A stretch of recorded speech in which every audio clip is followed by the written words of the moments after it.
I will say this about investing. Everything you do learn is cumulative. What I learned at 20 is useful. Welcome to Equity Mates Investing, the podcast where we explore what's possible in the world of investing. If you've joined us for the first time, a huge welcome. My name is Bryce, and today we're looking at Ren's portfolio setup for 2024. Going to dig deep on that one. Answering a community question on knowing what ETF to buy, and bringing in Luke Larative to chat about Australian Finance Group. To chat through it, as always, I'm joined by my equity buddy, Ren. How are you? Bryce, I'm very good. That's good. Very excited for this episode. And as always, before we start, a reminder. This is not financial advice. Love it. A reminder, this is general advice only. All information on this show is for entertainment and education purposes. Yes. Now, before we get into it, we do have the Equity Mates community survey live. The link is in the show notes or across our socials. This is your chance to really help us shape the future of Equity Mates. There's also a chance to win $500. That's not bad.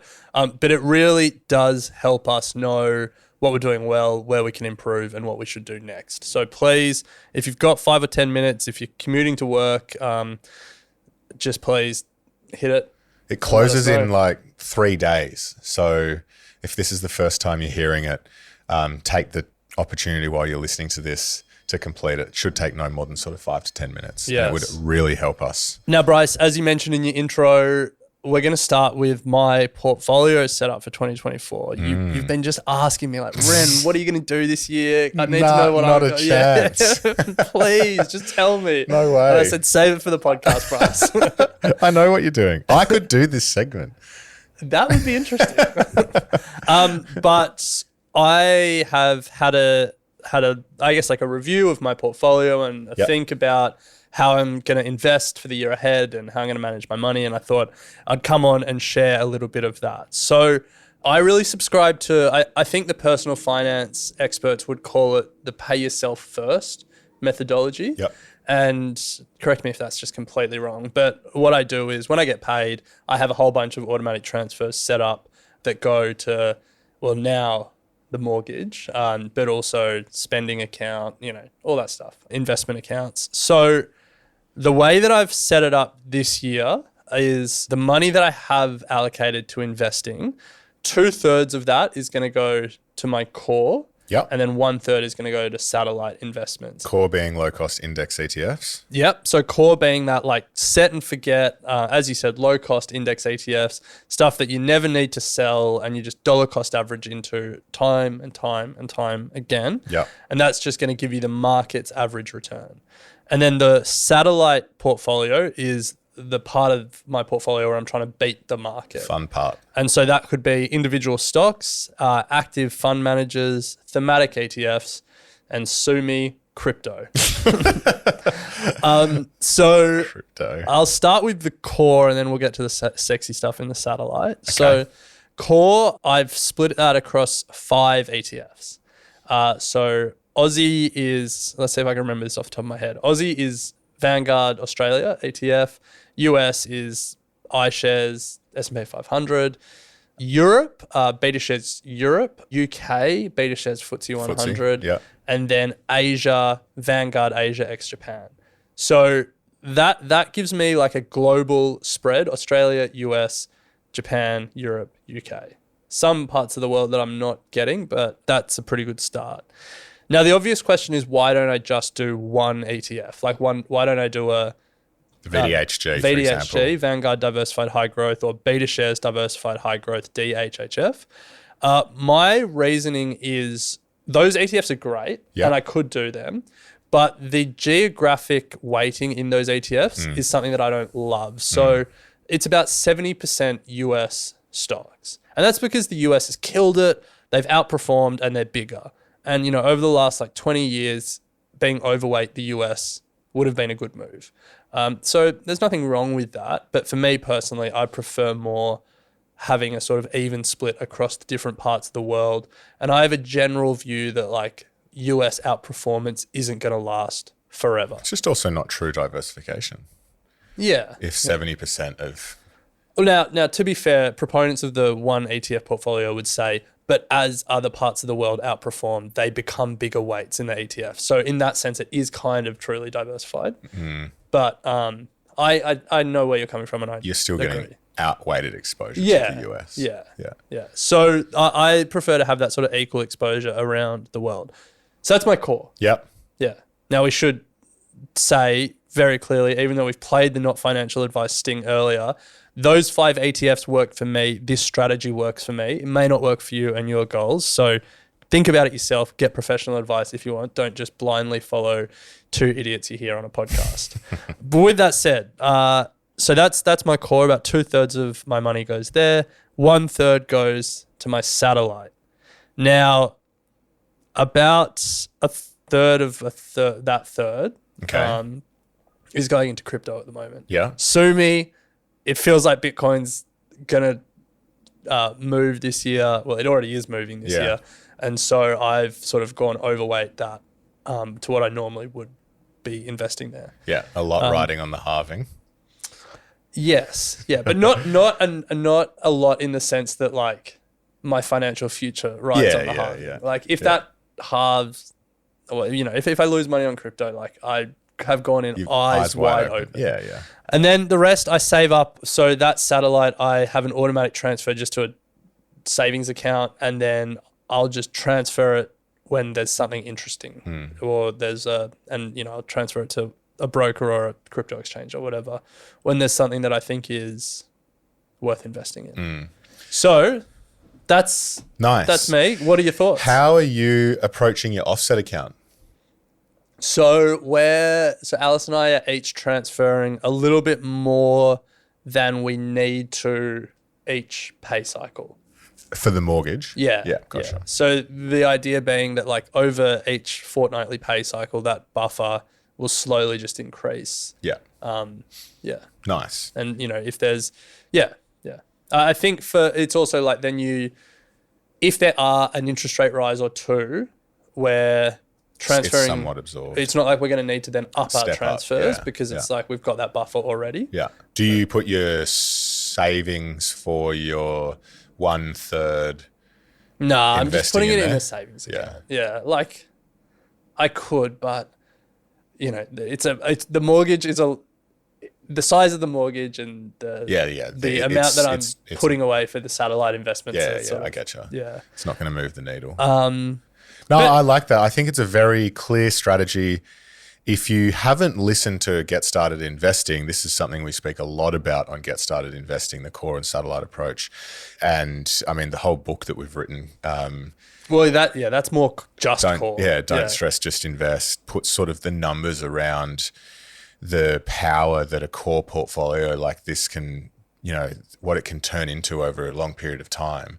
And then I'm in crypto as well and have that sort of, probably my split's a little bit higher than yours.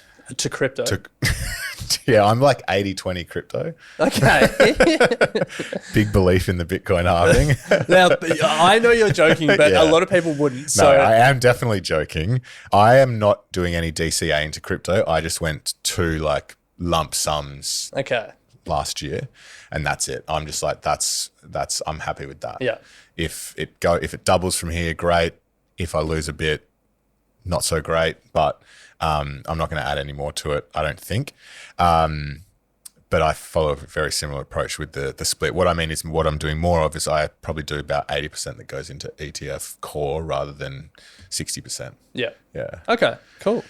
So to close out, Ren, one thing I want to discuss over the coming weeks is the role that active management will play in our portfolios, because in the office as well, a couple of the guys are interested in the opportunity in small caps. Well, someone literally messaged us this morning asking us to recommend 2 small cap managers. Yes. I know you're thinking about it, if not have already pulled the trigger, and I know you do have exposure to active management. So I don't want to go into it now, but let's put it as a note to pick up in a couple of weeks, the role that active management is going to play in our portfolio, and then how we and then how we're going to do that. Let's put a pin in that, because that's a great transition point, because we've got a question from the community that we're about to get to that isn't about active management, but it's actually about ETFs. Yes. So let's get to that question. the community. Hey, Equity Mate. I just had a question. Hey, Bryce, friend. I've got a question. Answered. Alrighty, well, it is community question time. If you'd like to ask us a question or the experts that come on the show, hit us up at equitymates.com/contact. This one has come in from Christina. Her question is, how do you decide which ETF to buy? I keep hearing it depends on your objectives, but struggling to decipher what it means amongst the different ETF options. I'm just an average gal in my mid-30s that has decided on investing over home ownership, but I'm overwhelmed by the ETF choices that Vanguard have between diversified, Aussie equities, low fees, high performance, international equities, even lower fees, even higher performance. Where do we start? It's a good question. Yes. And it is so overwhelming these days. I think by latest count, there's over 300 ETFs on the ASX. Yeah. And those are index ETFs, they're thematic ETFs, they're active ETFs, all with different objectives and different investing styles. And that's why people say it depends on your objectives, because you can buy ETFs that own almost any asset these days. And not all ETFs are created equal. Certainly not all ETFs are charged equally. So there is a lot to decide. And without knowing, this is the challenge with answering this question, without knowing what your objectives are, it's hard to give general advice. But I would say as a starting point, generally, if you are in your 20s or 30s and you're thinking about having more money when you're in your 50s or 60s, you can start with just an ETF that tracks the global stock market. And we mentioned a couple earlier in this episode, Vanguard Diversified High Growth or BetaShares Diversified High Growth would be my starting point for your research without knowing your personal circumstances, just as I just want to get started and get going. Yeah, I think the giveaway piece of information here that would help with this for Christina is the fact that she's chosen investing over home ownership. And I think for me, that is, you want to now be building wealth and you don't want to be playing around with ETFs that are volatile or sort of on the higher risk spectrum. If you're choosing to build wealth over a long period of time, then you want to find products, exactly the two that you just mentioned there, that match that objective. Low fee, broadly diversified, and taking that market return, and something that you don't have to constantly be thinking about. I think that's a good place to start. And I think everything that she's spoken about here, she's looking at the right things, performance and fees. Like those are two things that you want to be looking at. I think for me, fees is one where if you are genuinely going to be investing for 40 years, think about those fees that you're going to be paying. Yeah. Now, if the question wasn't I have decided on investing over home ownership, but rather I have decided to invest to accelerate my way to home ownership, then I think the answer would be different. Because if you've got, if you're halfway to a deposit and you want to buy in the next 3 years, investing in the stock market, it probably isn't the right decision because the risk that your home deposit goes backwards in the short term rather than forwards is there. Yeah. And so in that case, then you could look at ETFs that are a little bit less risky. So, there are ETFs that buy bonds and give you a more secure yield. Or even if you want to take less risk than that, there's like high yield cash. But if you do that, you may as well just put it in a high interest savings account. You can get 5.5% these days. So I think that's why people say it depends on your objectives. And that's why financial advisors make their money, because they can consider your objectives and get you in the right product. But I think in general, if you just want some stock market exposure, if you want those like base level building blocks to your portfolio, globally diversified, low cost ETFs are the place to start. Yeah. And two that are listed in Australia that are quite popular: Vanguard Diversified High Growth, BetaShares Diversified High Growth. Yeah. Now, Christina, if you're listening and you would like us to connect you with a financial advisor to help you work through this, shoot us an email. Otherwise, you can hit us up at equitymates.com/advice. And there's a form there that anyone can fill out, and we'll be able to connect you through to some financial advisors to help with whatever situation that you're in. So keep the questions coming. Thank you so much to Christina. We're going to take a short break, and then on the other side, we're bringing in Luke Larative from Seneca Financial Solutions to do a stock pitch on Australian Finance Group. We'll be right back. Welcome back to Equity Mates Investing Podcast. We've just covered off the news and a community question from Christina, but now we are joined in the studio by an expert for Equity Mates. Stock pitch. That's it. It is time for our stock pitch segment. And we have in the studio Luke Larative from Seneca. Luke, how are you? I'm dazed and confused after that. Some people say we went too hard on the baseball theme there, but I think we got it right. Whatever you reckon. Now, you would know Luke from our most recent Equity Mates chat, who he came in and did Pimp My Portfolio.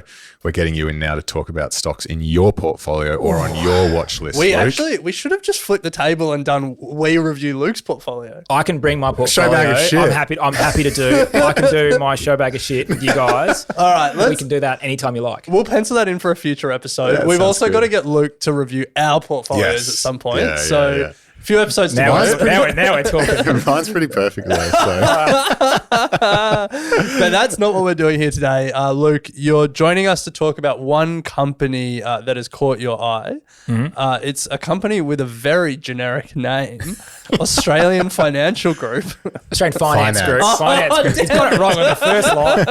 It's supposed to be a pro at this stage. So what does it do? Finance. Yeah. AFG is the code on the ASX. They are Australia's largest mortgage broker aggregator, essentially. So if you're a mortgage broker in Australia and you are part of the maybe licensed by AFG, but even if you're not, you've got your own license, you might use their mortgage aggregation platform. So all the loans from all the lenders all around Australia come into a platform, and they can sort by all the different characteristics and the brokers can try and find the right mortgage or loan for you. They do all kinds of different financing, whether that's asset financing, business loans, everything, right? Full kit and caboodle. But as you can imagine, aggregating and charging mortgage brokers a small fee is quite a low margin business. So the reason why we're interested in this is over time, AFG's become essentially a non-bank lender. So they started out by taking other people's money from the banks at a wholesale rate and retailing it for a margin. It's called the white label loan. And then now what they've actually done is gone and raised off-balance sheet finance through a securitization warehouse, which if you've been investing in like buy now, pay later or any of that stuff, you'll know that's where they kind of get their money from. And they are actually taking the credit risk and lending that money out through their own home loan product. So, we think the business is poised to have a period of expanding margins and some pretty strong growth, and that's why we kind of like it. On one of the previous episodes we've done, we were talking about CBA, and they are expecting their loan book to come under a little bit of pressure this year. Well, there's two pressure points. One is that there's competition is hot for mortgages. So, Correct. And one of the big four are acting irrationally, according to the other three. So like all of them, I'd argue, are acting irrationally. That's a story for another day. But then the second thing is Matt Common came out and said he expects a big uptick in arrears this year. In arrears, yeah. So how do you think about that, the macro environment at the moment? Yeah, it's really important, and it's really important to why AFG's trading, at 11 times earnings. So, we've had a period for the last couple of years now with I hate using unprecedented, but unprecedented levels. It has been unprecedented. Yeah. levels of competition for mortgages in this country. So that's put everyone's margins under pressure, and it's put AFG's volumes under pressure. They've got a very disciplined credit assessment process, and Ben and I have spent a lot of time sort of going through that and making sure we're really comfortable with the way that they lend money, and we think the CEO and CFO and the team there have done an excellent job in selecting people to lend money to. So I'm not really too stressed about, even though, there'll be probably some arrears tick up and like whatever, I'm not actually too worried about that for what I would define as these sort of higher quality institutions. I think it may be an issue at other institutions who are more aligned with growth and more keen to grow the number of loans they write. Yeah. Because as a result, the more money you lend out, the riskier and riskier it gets. So I'm not too worried about that side of the ledger. The volumes is what's important. But I think as this rationality plays out, AFG, because of the size of the business, a relatively small company, can asymmetrically win as that competition sort of eases. So whilst you might see, net interest margins stabilize at the big four banks, I think you can see them blow out somewhere like AFG just because of the nature of the work they're doing. So I think it's just going to open up more niche corners of the market for AFG to win in, and it's that's sort of core to our thesis. So on that point of, you've done the work on the management and the way that they're lending, and you've got comfortable with them relative to their peers. How have you done that? Like, what's the research process? Like, for a lot of retail investors, we can't speak to management. They don't take our calls. So they don't take mine either. So it's okay. Yeah, I was wondering that. So they do. Yeah. So we met with these guys. It is nice. David and Luca are actually seeing them on next week after their results. But I think, yes, one, get them to explain it to you. That's a good start point. Doesn't make sense. Two, like, we're an AFG credit rep. We're not using our license with them at the moment. We have used them as an aggregator before. So I've actually used the platform. We've actually been through it. We've written loans for clients through it. Yeah, so I think having a practical use, same when I was an early investor in Zip, and same with them. I opened an account and I bought some stuff, so it was those sort of things for me as a business owner, practically using products and practically testing stuff out and how it works, and then going back to management and asking them questions, and then asking the people who supply them or who use them or other brokers who use them, when do you get loans but knocked back? How did you go with this business owner? Blah, blah, blah, blah, blah. That sort of third-party feedback as well is really important. So whether it's talking to staff, talking to management, using the product yourself, or talking to customers and suppliers, I think gives you, over time, if you're doing that consistently over time, gives you a really good picture of how any business is operating. And that's kind of how we've owned AFG for a while. This is our first, it's not new to us. This is why it built so much confidence and comfort with it. So whenever we talk mortgages or any player within the housing ecosystem in Australia, the question that's front of mind for me is this just a play on Aussie house prices? Like, how tied is their fortunes to the macro environment? And let's say something that's completely out of the company's control. The government got serious about capital gains and negative gearing, or something happened with house prices. Is that detrimental to the thesis, or is it sort of not as exposed to the actual just macro price of house? I think it's exposed to lending volumes for sure. And, part of why I think now is a good time to be investing in this company is we have seen pretty good volumes coming out of reporting season. I think, 5% growth, out of Judo. Market's pricing in 5% growth. Judo's guiding, I think, 8 to 10% growth in their result recently. Volumes were surprisingly strong in the major banks, relative to market's expectations. So I think that maybe that people are too bearish on AFG, and everyone's kind of forgetting that if the trends in their business more broadly, which are less white label loans and more originated warehouse loans, the margin difference there is 10x. So it's a significant thing. So you've got 70+% of loans in this country are now written through mortgage brokers. AFG is the largest mortgage aggregator in the country. You've got a list when you go onto the platform, a list of loans to choose from. Yet the turnaround times at the big four banks is weeks, and AFG will turn it around 24 hours for you, 48 hours. So, for a broker who's looking for volume and looking for things to turn over, if the rates are competitive and the customer's happy to use it, well, they're going to put it there, and that's margin for AFG. So, my view is pretty simple. More money going to AFG every year for looking for a loan, and the likelihood of that loan being an AFG loan goes up. Now, those trends are already occurring in the business. You can already see it in the data. So it's just really a case of saying, well, if the macro gets just not worse, stabilizes, gets a bit better, this business has a lot of leverage to that, if that makes sense. Whereas a Commonwealth Bank doesn't have the same sort of leverage. Yeah. So that's the macro risk. The other risk that comes to mind is, why did you stop using them? We don't. We have a mortgage broker. We don't do it. Oh, you don't do it anymore. Yeah. So okay. I had a guy in Perth who was a financial planner and mortgage broker, and he's gone and run his own family business now. So I lost my mortgage broker and I haven't rehired one. Okay. Fair call. Fair enough. Okay. Cool. Off the hook. Yeah. Nice. Well, Luke, thank you for that AFG Australian Finance Group. adding it to the watch list. Not a Yeah. buy, hold, sell recommendation, but No, we think it's cheap. So I'm happy, Okay. happy to stand behind it. Like Nice. it's a good business. Okay. From Luke, not from us. yeah, that's you fine. Heard that from General Luke. advice. General blah, blah, advice. blah. Yeah, you know? yeah. But yeah, like we own it. Think it's a good company. It's like a 5% dividend yield, 11 times earnings. Awesome. Yeah.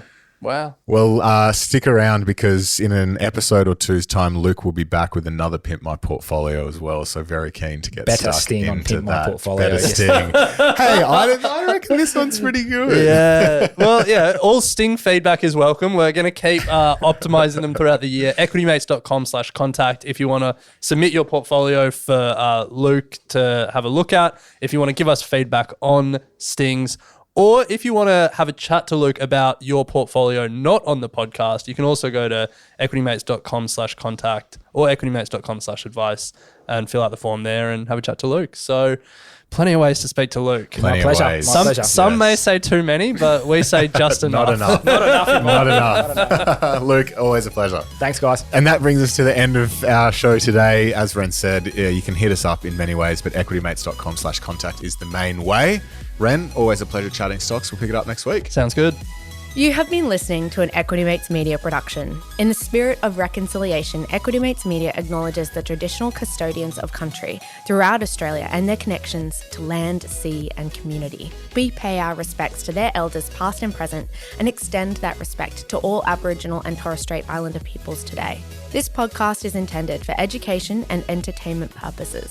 Any advice is general advice only and has not taken into account your personal financial circumstances, needs, or objectives. Before acting on general advice, you should consider if it is relevant to your needs and read the relevant product disclosure statement. And if you're unsure, please speak to a financial professional.